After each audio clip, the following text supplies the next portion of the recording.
cette proposition de loi interprétative.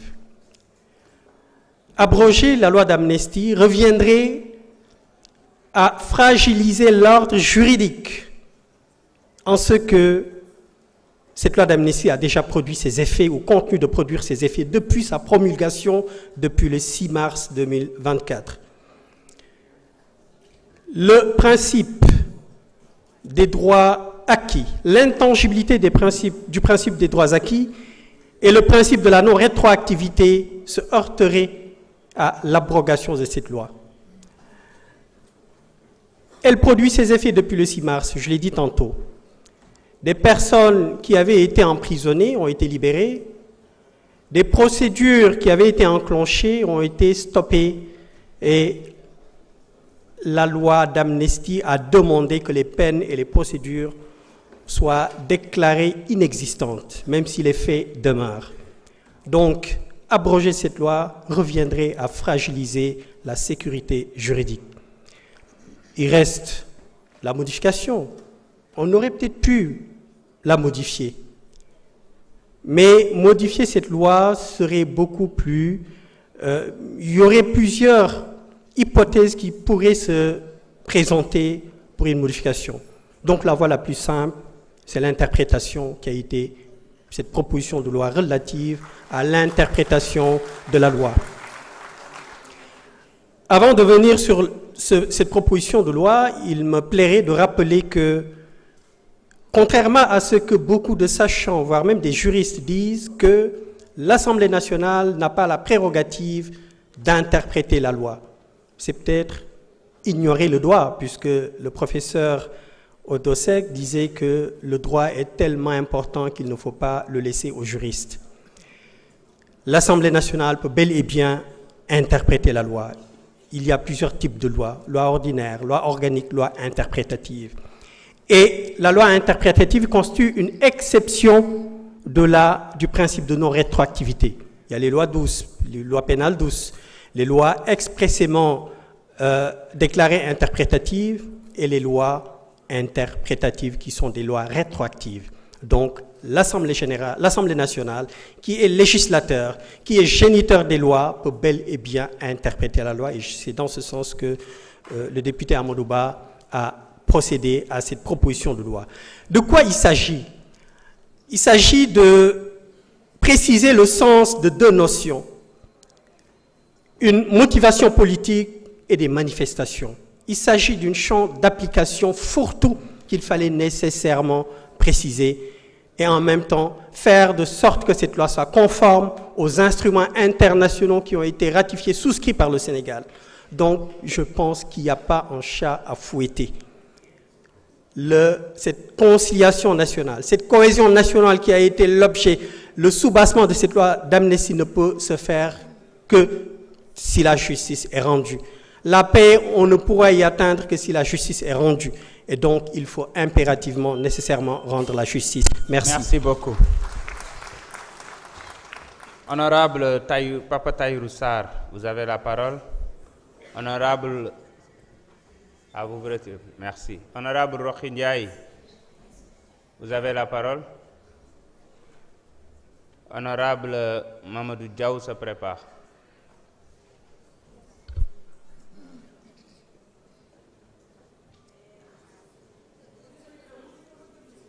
J'avais dit 17h45.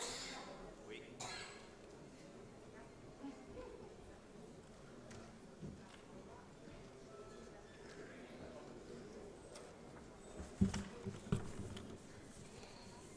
Merci, Monsieur le Président. Monsieur le ministre de la Justice, garde des Sceaux, Monsieur le ministre du Travail, de l'Emploi et des Relations avec les institutions, Mesdames, Messieurs les collaborateurs des ministres, honorables députés, assalamu alaikum. Monsieur le ministre, nous ngi lay jaajëfal si liggéey bu am solo bi ngay def ci département ministériel bi nga xam ne yaa ko jiite. waaye rek di bamtuwaat rek li nga xam ne collègue yi wax nañ ko mooy nga gën a baral sa loxo ci liggéey bi ndax sénégalais yi ñu ngi koy xaar di ñëw nag di def benn rappel historique ndax dama bokkoon ci député yi nga xam ne dañoo nekkoon fii ci 14e législature bi ñu indi woon fii projet de loi boo xam ne portant sur l'amnistie en 2024 député Pastef yi fi nekkoon nag rejeté woon ko voté contre li ko waraloon nag defe naa ne tey leer na ci bopp sénégalais yi benn ci li ko waraloon mooy dañoo nëbboon dëgg sénégalais yi waxuñu woon dëgg sénégalais yi li nga xam ne moo ëmboon loi bi beneen bi mooy différencier wuñu woon diggante infraction yi nga xam ne ñooy infraction criminelle ak les infractions délictuelles defuñu woon différence bi beneen bi nag mooy dañoo violé woon droit ñi nga xam ne ñoom ñooy les victimes maanaam ñi ñu reyoon ñi ñu jàppoon tëj leen ak ñi nga xam ne dañ leen jàpp pattal leen laagoon leen sous prétexte que ne dañoo bëggoon apaisement dañoo bëggoon jàmm ci réew mi ndax jàmm mën naa am foo xam ne dëgg amu fa jàpp naa ne mënul nekk